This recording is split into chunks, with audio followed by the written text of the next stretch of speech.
বিয়ে বাংলাদেশের প্রেক্ষাপটে আমাদের মেয়েদের স্বপ্ন হচ্ছে আমি বিয়ে করব, বরের সাথে বসবো পাশে, আমার গায়ে একটা সুন্দর বেনারসি শাড়ি থাকবে, আমাকে দেখতে সুন্দর লাগতে হবে। সুন্দরের সংজ্ঞা কি? আমার পেট দেখা যাবে, পিঠ দেখা যাবে, স্কিন তো দেখা যাবেই, হাত পা তো অবভিয়াসলি দেখা যাবে, এবং চুল তো দেখা যাবেই। একটা স্টেজে সবার সামনে পুতুলের মতো বসে থাকে, আর তার পাশে একটা গাধা আর একটা গরু বসে থাকে। নন মাহারামরা দেখে, সাথে মাহারামরাও দেখে। আর পাশে যে গাধাটা বসে আছে, যে গরুটা বসে আছে, ওই গরুর ফ্রেন্ড, এলাকার ছোট ভাই, এলাকার বড় ভাই, তারাও দেখতেছে এই মেয়েটাকে। তো এই মেয়েটার তো কোনো হেলদোল নাই, পর্দার তো কোনো জ্ঞান নাই। আর পাশে যে গাধাটা বসে আছে, ওটা তো প্রাউড ফিল করতেছে, মনে মনে হাসতেছে, মানে প্রাউড ফিল করতেছে, ও একটা জিতছি, মানে বিয়ে করছি, ও দেখ দোস্ত কত সুন্দর তোর ভাবি, আরে দেখ না দোস্ত, আরে কি, মানে বউরে সবার সামনে দেখায় সে খুব প্রাউড ফিল করতেছে। আরে গাধা, কেন গাধা বলতেছে এটা পরে বলতেছি। আসলে যখন তোমার বউকে দেখে বলতেছে মামা তুই জিতছস, তার মানে সে তোমার বউয়ের চুল থেকে পায়ের নখ পর্যন্ত সে ভালোভাবে অবজার্ভ করছে। তুমি কল্পনা করো, তোমার বউকে তুমি সুন্দরভাবে প্যাকেট করে বোরকা পরে তুমি বিয়ের সেরে নিয়ে আসছো, তাহলে কি তোমার কোনো ফ্রেন্ড বলবে যে মামা সেই একটা বিয়ে করছস? কারণ সে তো দেখতে পাচ্ছে না।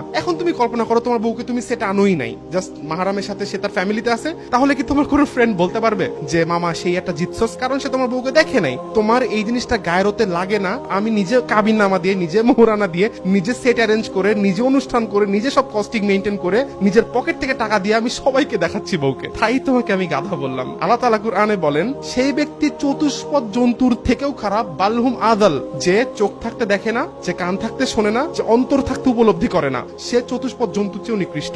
যে তার ওয়াইফের দায়িত্ব পালন করতে অপারক, দায়িত্ব বলতে কি শুধু ভাত খাওয়ানো না, শুধু নিয়ে হানিমুনে যাওয়া না, শুধু নিয়ে ট্রিপে যাওয়া না, শুধু তাকে খাওয়ানো না। দায়িত্ববোধ কাকে বলে? তোমার বউকে তুমি পর্দার আড়ালে রাখবা, তোমার বউকে তুমি ঢেকে রাখবা, তোমার বউকে তুমি সবার চোখ থেকে আড়ালে রাখবা। This is the main responsibility of A husband. তাকে বলা হয় দায়ুস। যে তার বউয়ের পর্দা মেনটেন করতে অপারক, যে তার বউয়ের হায়া মেনটেন করতে অপারক, সে ব্যক্তি হচ্ছে দায়ুস। আর দায়ুস কখনো জান্নাতে যাবে না, লা ইয়াদখুলুল জান্নাহ। তাহলে তুমি জাহান্নামীও হচ্ছ, এট দ্য সেম টাইম তুমি হচ্ছে গরু, ছাগল, কুকুর, বিড়াল। That's it. Keep supporting. This is me Rifat Ratul. আসসালামু আলাইকুম ওয়া রাহমাতুল্লাহি ওয়া বারাকাতুহু।